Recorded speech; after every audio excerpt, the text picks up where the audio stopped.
방금 무슨 말을 하려고 했었는지 도무지 기억나지 않으신가요? 검색창에 뭐를 쳐보면 뭐 검색하려 했지가 자동 완성으로 뜰 만큼 디지털 치매 증후군은 흔한 증상이 되었습니다. 영츠하이머는 젊은의 영과 치매의 일종인 알츠하이머의 합성어인데요. 스마트폰 및 디지털 기기에 대한 의존도가 높아지며 뇌활동이 둔해져 기억력이 감퇴하는 젊은 치매를 일컫습니다.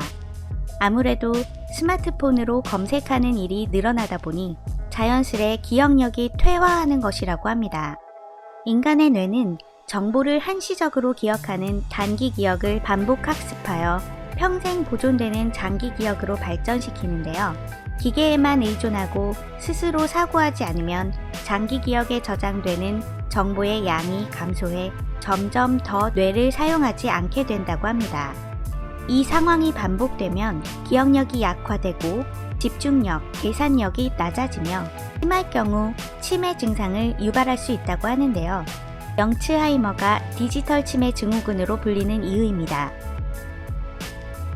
치매는 약도 없다는데 혹시 디지털 치매도 불치병일까요? 다행히도 디지털 치매는 스마트폰의 사용 빈도를 줄이면 회복이 가능하다고 하는데요. 스마트폰에 과잉 의존하여 기억력이 일시 저하되는 것일 뿐 뇌 손상으로 치매 증상이 나타난 것이 아니기 때문입니다. 더욱이 스마트폰에서 발생하는 전자파에 장기간 노출되면 대뇌 피질과 해마에 영향을 줘 인지 및 기억력 감퇴를 유발하고 스마트폰의 불빛은 낮 동안 습득한 정보의 처리를 돕는 수면을 방해한다고 하는데요. 그러므로 스마트폰의 사용을 의식적으로 줄이고 통화할 때는 이어폰을 사용해 전자파를 차단하는 것이 좋습니다. 또한 기억해야 할 정보를 입 밖으로 소리내 말하는 습관을 들이면 기억력 향상과 디지털 치매 예방에도 도움이 된다고 하네요.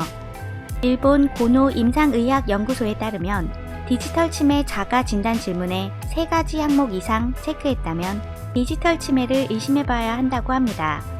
외우고 있는 전화번호가 3개 이하이다. 애창곡이어도 가사가 없으면 잘 부르지 못한다. 전에 만났던 사람을 처음 봤다고 착각한 적이 있다. 평소 쌓인 외로는 손글씨를 거의 쓰지 않는다. 전날 먹은 식사 메뉴가 생각나지 않는다. 같은 이야기를 자꾸 한다는 말을 들은 적이 있다.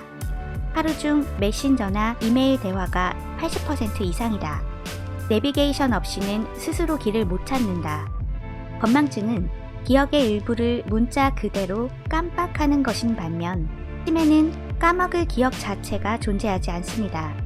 일상에 필요한 사소한 정보도 스마트폰에 저장하다 보니 애초에 정보가 뇌에 저장되는 과정이 이루어지지 않은 것인데요. 그래서 스마트폰 메모나 캘린더를 찾아보지 않으면 무엇을 했는지, 어디에 갔었는지조차 기억나지 않는 증상이 나타나기도 합니다. 디지털 치매는 처음엔 단기적으로 기억을 못하지만 심해지면 뇌 기능 퇴화로 이어질 수 있어 주의해야 한다는데요. 스스로 사고하는 과정이 생략되면 새 정보를 기억하고 저장하는 뇌 영역인 해마가 충분히 발달하지 못하기 때문이라고 합니다. 최근 조사에 따르면 한국의 20, 30대 젊은 층 5명 중 2명은 스스로를 영츠하이머라고 생각한다는데요. 비단 20, 30대에 국한된 얘기만은 아닌 것이 분명 스마트폰을 쓰기 전에는 친구들 전화번호를 모두 외웠었는데 이제는 내 전화번호 말고는 하나도 기억나지 않는 요즘입니다. 구독과 좋아요는 영상 제작에 큰 힘이 됩니다. 이상 올댓K였습니다.